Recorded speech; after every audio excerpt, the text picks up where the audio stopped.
На финала атрактивни изпълнения в студиото преди хип-хоп битките в София.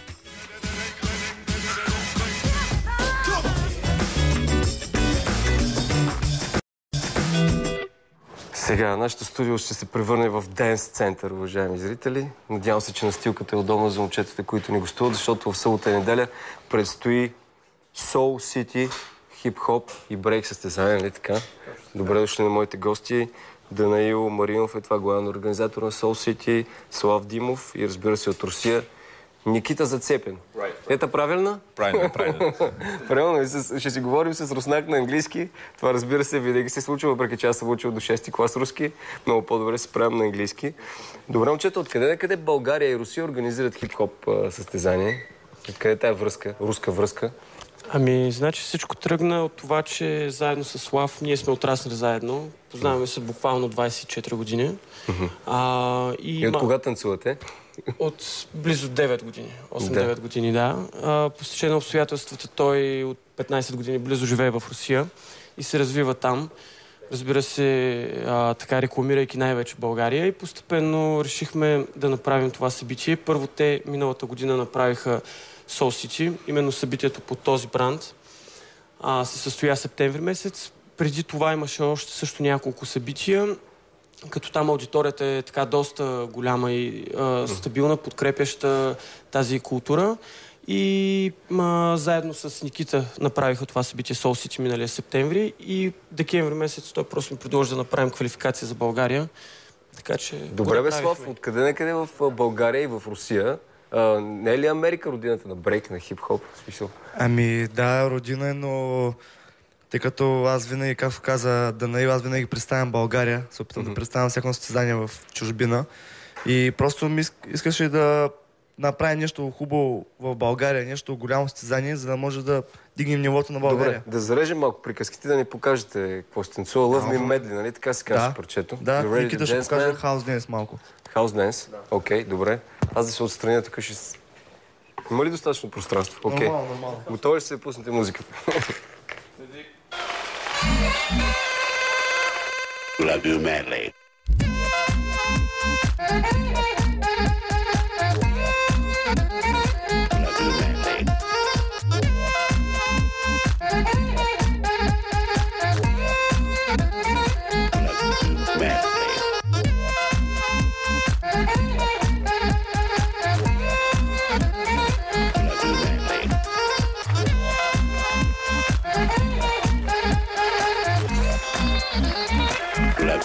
Medley.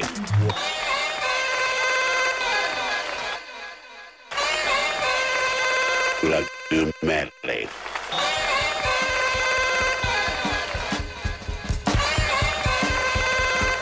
Love You Medley.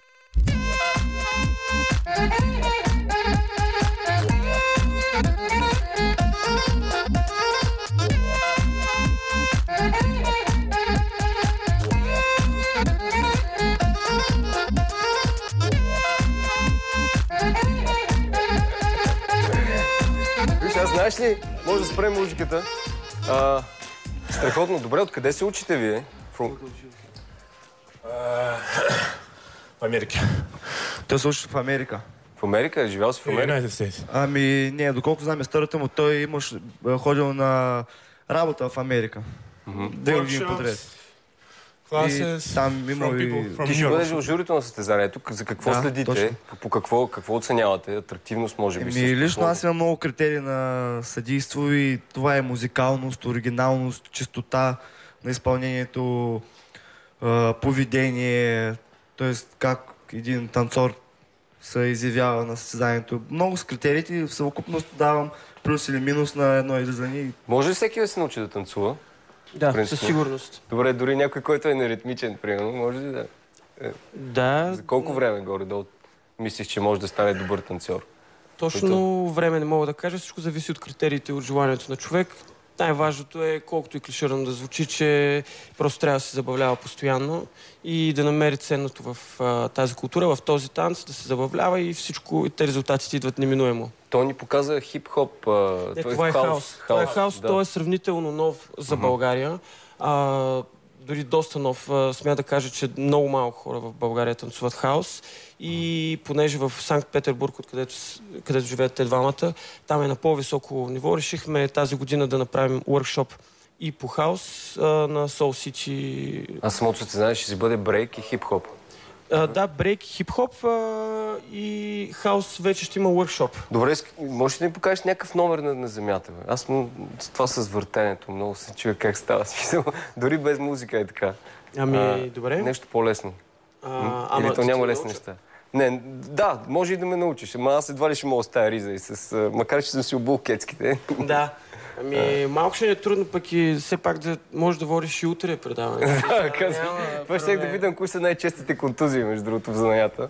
Всеки луд с номера си е при нас. Той има проблеми с коляното, аз с кръста, но това е общо взето една твърде малка цена на фона на това, което сме спечелили. И добре, коляното, като си го контузил, сега го използваш по-малко, примерно. Имах много сериозна травма на коляното. Бях скъсал сухожилие и 3 месеца не бях танцувал и само правих упражнения. Тоест никакъв стан, само упражнения за загряване.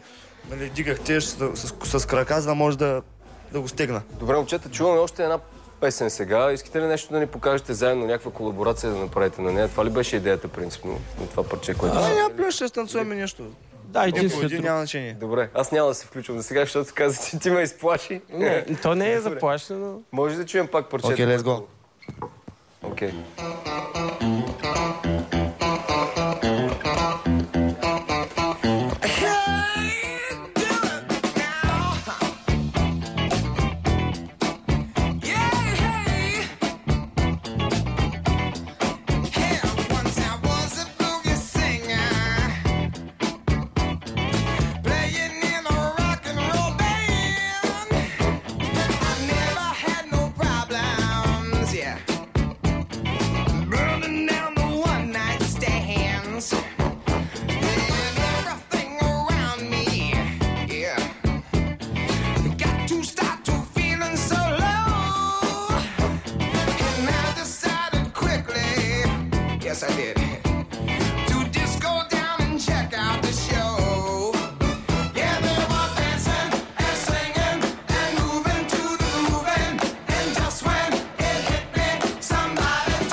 Страшен.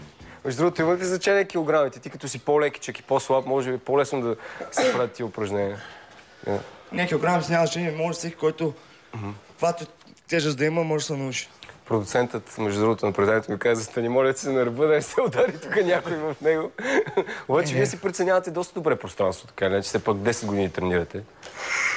Това е най-важното. Такива накитници не употребявате ли за китките? Защото се струва, че трябва да... Вредни са, така ли? Да. Защо? Защото ограничават движението, по принцип. Понеже ставата на китката се раздалечава от постоянното стискане. Тенисистите го използват, понеже от хавлия.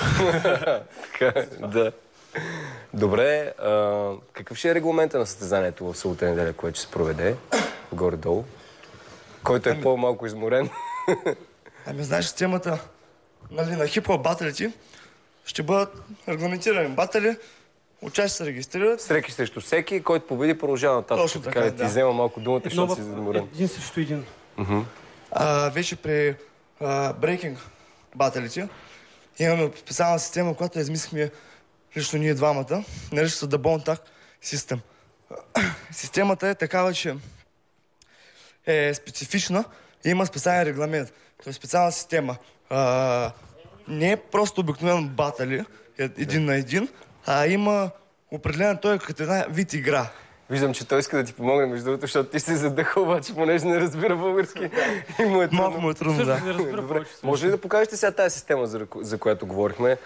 Или може да покажем само за финал. Да се види. Момчета, много ви благодаря. Къде в събота и неделя ще бъде състезанието, който иска да гледа? Събитието ще бъде на улица Индустриална 11 в Дерида център, където ще се проведат всички битки.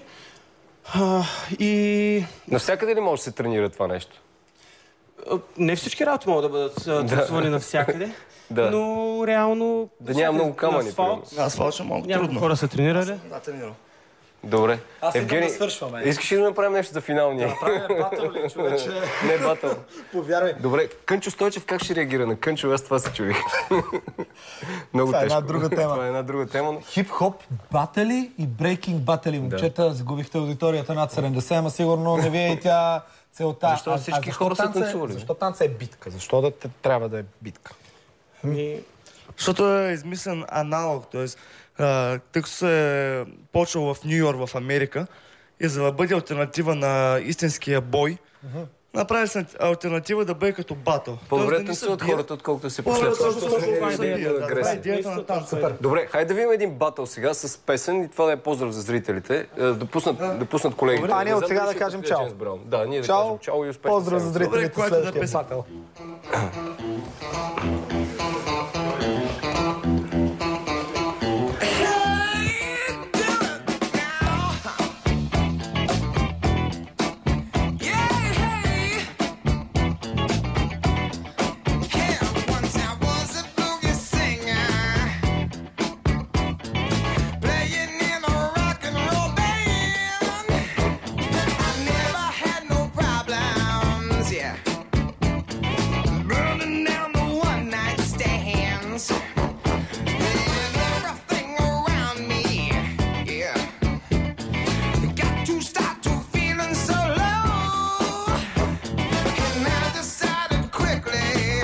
Yes, I did.